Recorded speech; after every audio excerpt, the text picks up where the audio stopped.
बिस्मिल्लाहिर्रहमानिर्रहीम। अस्सलाम वालेकुम students, welcome back to my YouTube channel Miyan academy. So आज के इस वीडियो में मैं आपके साथ चैप्टर 7 का नेक्स्ट लेक्चर जो है वो शेयर करूंगी। सो देखें इसमें हमने क्या पढ़ना है। तंजीम, ये हमने पैदाइश हमने 4 पढ़े थे, उन्हीं को हमने यहाँ पे हर लेक्चर में ब्रीफली डिस्कस किया है। सो ये लास्ट वाला जो है वो आमिल है, ठीक है। अब यहाँ पे इसकी डेफिनेशन है। सो ये देखें, आपने ये ऊपर वाले पैराग्राफ को पढ़ना है, लेकिन किसी भी चीज़ को आपने स्किप नहीं करना, पढ़ लेना है। अब देखें ये डेफिनेशन है हमारे पास तंजीम की। आजर ऐसा फ़र्द है जो ज़मीन, मेहनत और सरमाए में तंजीमी राब्ता पैदा करता है और फ़ैसला करता है कि दीगर आमलीन पैदाइश की किस कदर इकाइयाँ लगाकर इनकी मदद से कौन सी अशिया पैदा की जाएंगी। यानी ये ओनर के तौर पर ये होता है, ठीक है।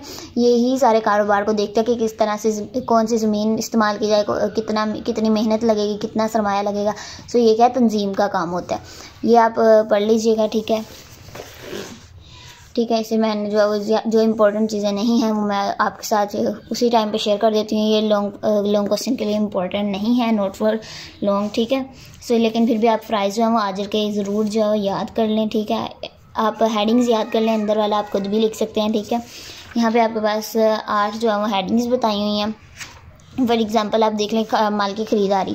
हर आजर अपने मुनाफा को बढ़ाने के लिए कोशिश करता है कि खाम माल, यानी खाम माल वाला किसे कहते हैं। जैसे फॉर एग्जांपल चीनी बनाने के लिए क्या है, गन्ना जो है वो खाम माल है। धागा बनाने के लिए, कपड़ा बनाने के लिए खाम माल क्या होगा, रुई होगा, कपास होगा, धागा होगा। सो ये क्या है, खाम माल, यानी जिसे हम रॉ मटेरियल कहते हैं, ठीक है। सो इस सस्ते दामों में मुहैया किया जाए और शय की क्वालिटी पर भी फ़र्क ना आए। इस तरह आजर अपनी जहानत और काबिलियत से अखराजात कम करके मुनाफा की शरह बढ़ाता है। यहाँ पे यानी उसकी क्वालिटीज़ बताई हुई हैं। अब यहाँ पे कारोबारी तंजीम की इकसाम है, ये इम्पोर्टेंट, ठीक है। शॉर्ट क्वेश्चंस के में भी आ जाती हैं और लॉन्ग क्वेश्चन में भी आ जाए, लेकिन पक्का अभी यानी कि 50-50 चांस है, लेकिन शॉर्ट क्वेश्चन ज़रूर आएगा, ठीक है। वाहिद आजर कहते हैं, यानी कारोबार दुनिया की सबसे सादा और कदीम सूरत वाहिद आजर है।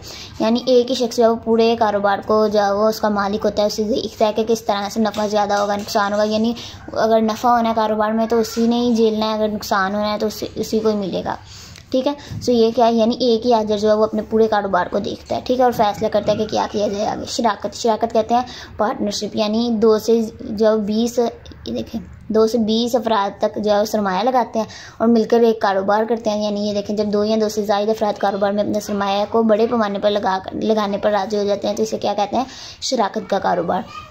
इसमें क्या करते हैं, स्टाम्प पेपर्स पर महफूज कर लेते हैं उनके दरमियान जो भी वो होती है ना बातें कि इतने फ़ीसद इसका हिस्सा होगा, इतने फ़ीसद इसका होगा, मुनाफा हुआ, नुकसान हुआ, वो किस तरह से सारी अपनी फॉर्मेलिटीज़ वगैरह को स्टाम्प पेपर्स पर लिख लेते हैं।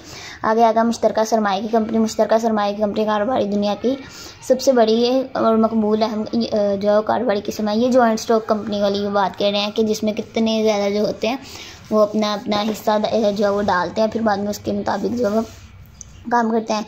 ये क्या है, मसलन चीनी बनाने की मिलें, लोहे, यानी ये अब बड़े पैमाने पे जो चीज़ें बनती हैं ना, ठीक है, उनमें ये जो करते हैं ना, जितनी भी ज़्यादा अपनी करते हैं मनी को जो है वो एज अ सरमाया यूज़ करवाते हैं, वो क्या कहलाते हैं, कारोबारी तंजीम के बानी, यानी कंपनी प्रमोटर्स, ठीक है।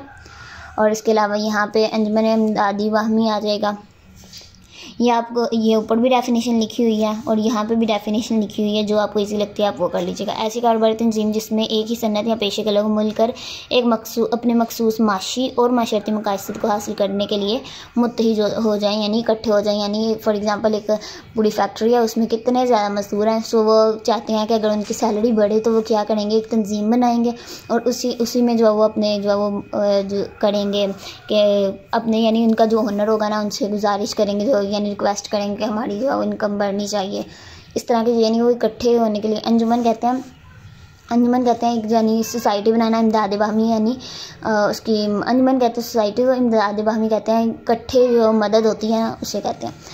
अब देखें सरकारी कारोबार, ये भी आप पढ़ लीजिएगा, इसी है। यहाँ पे आमलीन पैदाइश की निस्बती अहमियत।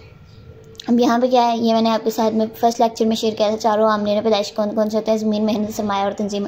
होप्स हो कि आपको अब ये क्लियरली याद हो गए होंगे। ये आप पढ़ लीजिएगा, इम्पोर्टेंट नहीं है, ठीक है। आगे ये पैराग्राफ है, शॉर्ट क्वेश्चन लॉन्ग क्वेश्चन इसमें से नहीं आएगा, लेकिन आपने इसे जो है वो स्किप नहीं करना है। यहाँ पे देखिए सरगर्म में आमिल की तारीफ लिखी है, लेकिन इम्पोर्टेंट नहीं है, लेकिन आपने कोई भी डेफिनेशन स्किप नहीं करनी। अगला लेक्चर हमारा मुश्किल सवालात का होगा।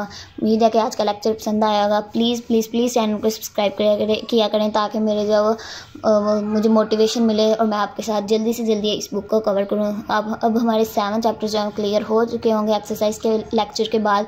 पीछे जो हमारे 5 चैप्टर्स रह जाएंगे। इंशाल्लाह मैं कोशिश करूँगी जो अपने पेपर से पहले, अपनी जो मिड टर्म के पेपर से पहले मैं आपके साथ जो लेक्चर्स शेयर कर दूँ। मेरी भी स्टडी का प्रॉब्लम होता है, इसलिए जो है मैं लेक्चर जो है वो काफ़ी देर बाद जो अपलोड करती हूँ। सो चैनल को ज़रूर सब्सक्राइब करें, वीडियो को लाइक करें, अपने दोस्तों के साथ शेयर करें, दुआओं में याद रखिएगा। टेक केयर, अल्लाह हाफिज़।